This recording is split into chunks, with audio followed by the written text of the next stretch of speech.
जैसा कि हम सब जानते हैं कि एक फ्लाइट को फ्लाई कराने के लिए जो कमर्शियल फ्लाइट होती है, तो जो पायलट होता है उसको 200 घंटे का फ्लाइट आवर कंप्लीट करना होता है।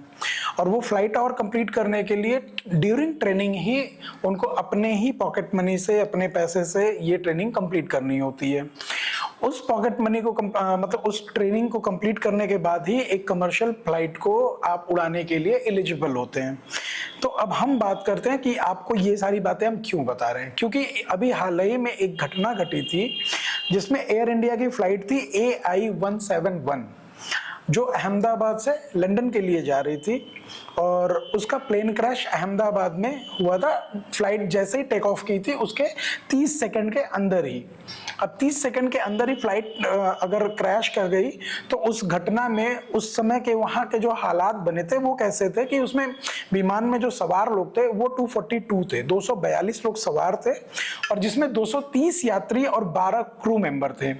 230 यात्रियों में 169 भारतीय थे, 53 ब्रिटिश यात्री थे, 7 पुर्तगाली और 1 कनाडाई यात्री था। और इसमें जो 12 क्रू मेंबर थे सबके सब मारे गए। एक बंदा सिर्फ बचा था जिसका नाम था विश्वास कुमार रमेश।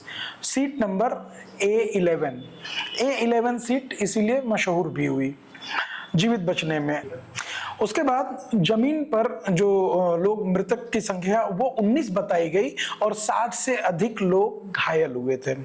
और इसके बाद जो आपातकालीन प्रतिक्रियाएं की गई थी वहाँ के लोकल लोगों के द्वारा, NDRF के द्वारा और आपका फायर ब्रिगेड के द्वारा, पुलिस और एम्बुलेंस के द्वारा, वो ये थी कि इसमें मतलब जो अहमदाबाद नगर निगम था उसने 150 से ज़्यादा गाड़ियां लगा दी केवल मलबा हटाने के लिए।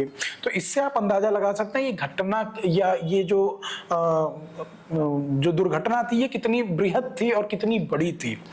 खैर, इसमें मुआवजा के नाम पे भी टाटा, जो कि टाटा ग्रुप है, एयर इंडिया के जो ओनर हैं, उन लोगों ने मृतकों को 1-1 करोड़ रुपए देने का ऐलान किया और जितने भी घायल लोग थे उनकी जब तक ट्रीटमेंट चलेगी वो पूरा ट्रीटमेंट का खर्च उठाया और उसके बाद मुआवजे के तौर पे 25-25 लाख देने की घोषणा की थी।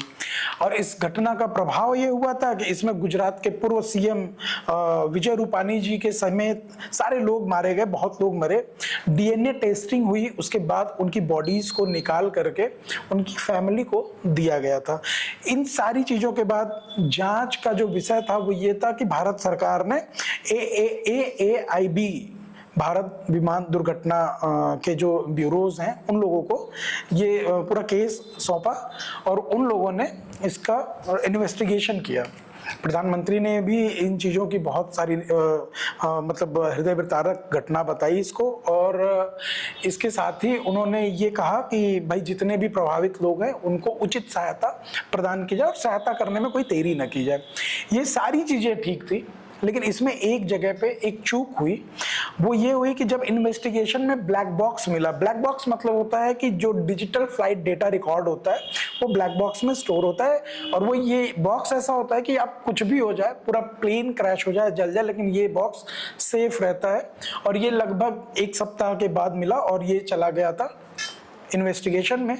यहाँ से रिपोर्ट आई, अभी हाल ही में 1-2 दिन पहले ये रिपोर्ट आई और लोग न्यूज़ में और हर जगह पे एक चीज़ चल रही है कि इस जो ड्यूरिंग 30 सेकंड जो फ्लाइट टेक ऑफ हुई थी उसके बाद इसमें जो 2 पायलट थे इन दोनों की बातचीत दिखाई गई थी, जिसमें एक पायलट ये बोलता है कि क्या तुमने इसका फ्यूल जो है उसको फ्यूल पाइप को कट किया है या रोक दिया है, तो दूसरे पायलट ने इस बात को नकार दिया था।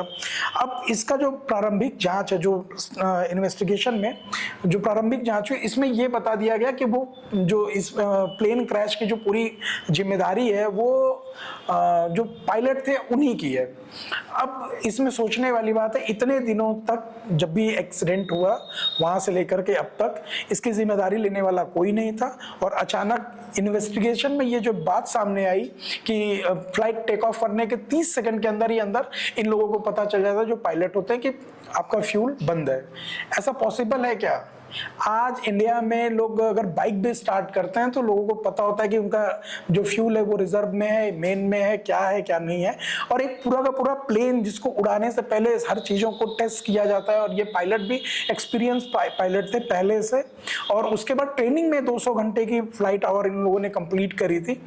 क्या ऐसा आपको लगता है कि ये पॉसिबल है कि इस तरीके की घटनाएं आसानी से हो जाएं और ये एक्सीडेंट इनकी गलती से हो जाए कि एक पायलट पूछता है कि ये फ्यूल बंद था और दूसरा बोलता है कि नहीं मैंने नहीं किया, तो ये किसने किया? इसमें बहुत सारे सवाल उठते हैं।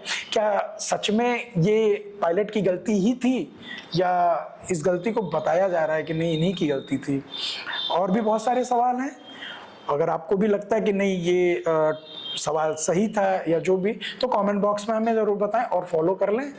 ऐसे बहुत सारे न्यूज़ आपको मिलते रहेंगे। धन्यवाद।